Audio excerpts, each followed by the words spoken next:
12월 30일 화요일 경건의 시간을 시작하겠습니다. 기도하겠습니다. 저희의 영원한 목자가 되시는 하나님, 황무지 같은 인생길에서 저희를 홀로 두지 않으시고 주님의 지팡이로 친히 인도해 주시니 감사드립니다.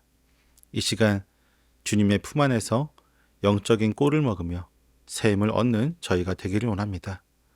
한 해의 끝자락에서 영적으로 메마른 저희의 심령을 바산과 길러 같은 기름진 초장으로 인도하여 주옵소서. 말씀을 통해 하나님의 살아계심을 생생하게 경험하게 하시고 다가올 새해를 향한 담대한 용기를 얻는 은혜의 시간이 되게 하여 주옵소서. 예수님의 이름으로 기도드립니다. 아멘. 미가서 7장 14절에서부터 20절까지의 말씀을 보겠습니다. 같이 읽습니다. 주님, 주님의 지팡이로 주님의 백성을 인도하시는 목자가 되어 주십시오. 이 백성은 주님께서 선택하신 주님의 소유입니다. 이 백성은 멀리 떨어진 황무지에 살아도 그 주변에는 기름진 초장이 있습니다. 옛날처럼 주님의 백성을 바산과 길르앗에서 먹여 주십시오. 내가 이집트에서 나올 때처럼 내가 그들에게 기적을 보이겠다. 민족들이 이 기적을 보면 제 아무리 힘센 민족이라도 기가 꺾이고 말 것입니다. 간담이 서늘해서 입을 막을 것이며 귀는 막힐 것이며 그들이 뱀처럼 티끌을 핥으며 땅에 기는 벌레처럼 무서워 떨면서 그 좁은 구멍에서 나와서 두려워하며 주 우리의 하나님께로 돌아와서 주님 때문에 두려워할 것입니다. 주님 같으신 하나님이 또 어디에 있겠습니까? 주님께서는 죄악을 사유하시며 살아남은 주님의 백성의 죄를 용서하십니다. 진노하시되 그 노여움을 언제까지나 품고 계시지는 않고 기꺼이 한결같은 사랑을 베푸십니다. 주님께서 다시 우리에게 자비를 베푸시고 우리의 모든 죄를 주님의 발로 밟아서 저 바다 밑 깊은 곳으로 던지십니다. 주님께서는 옛적에 우리의 조상에게 맹세하신 대로 야곱에게 성실을 베푸시며 아브라함에게 인애를 더하여 주십니다. 아멘. 미가 선지자는 이제 마지막으로 하나님께 간절한 중보의 기도를 올려드립니다. 그는 하나님께서 목자가 되셔서 주님의 지팡이로 백성들을 친히 인도해 주시기를 간구합니다. 지금 이스라엘은 숲속이나 황무지에 홀로 남겨진 양떼처럼 외롭고 위태로운 처지에 놓여 있습니다. 그러나 선지자는 그들을 주님께서 선택하신 주님의 소유라고 부르면서 하나님과 백성 사이에 끊을 수 없는 언약적인 관계를 상기시키고 있습니다. 그리고 옛날처럼 가장 비옥한 땅인 바산과 길르앗으로 그들을 데려가 먹여주시기를 요청합니다. 이러한 선지자의 간구에 하나님께서는 즉각적으로 응답하십니다.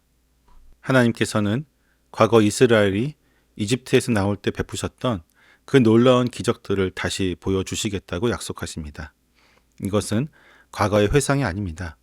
출애굽 때 홍해를 가르고 만나를 내리셨던 그 전능하신 능력이 지금 황무지에 있는 백성들의 삶에 다시 한번 재현될 것이라는 강력한 회복의 선언이 됩니다.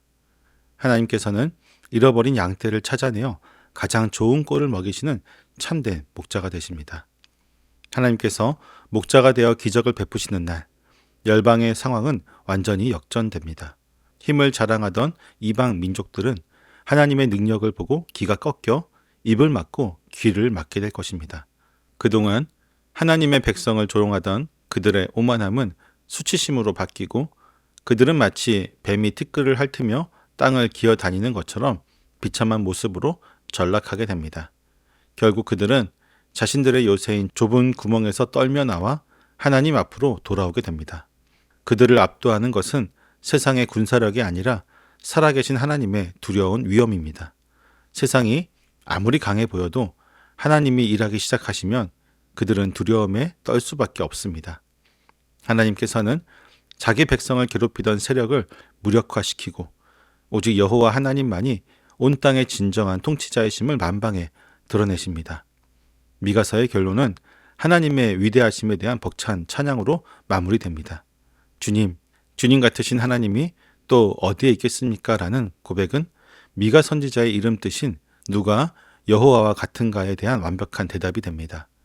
하나님은 진노를 오래 품지 않으시고 기꺼이 한결같은 사랑을 베푸시기를 기뻐하시는 분이십니다.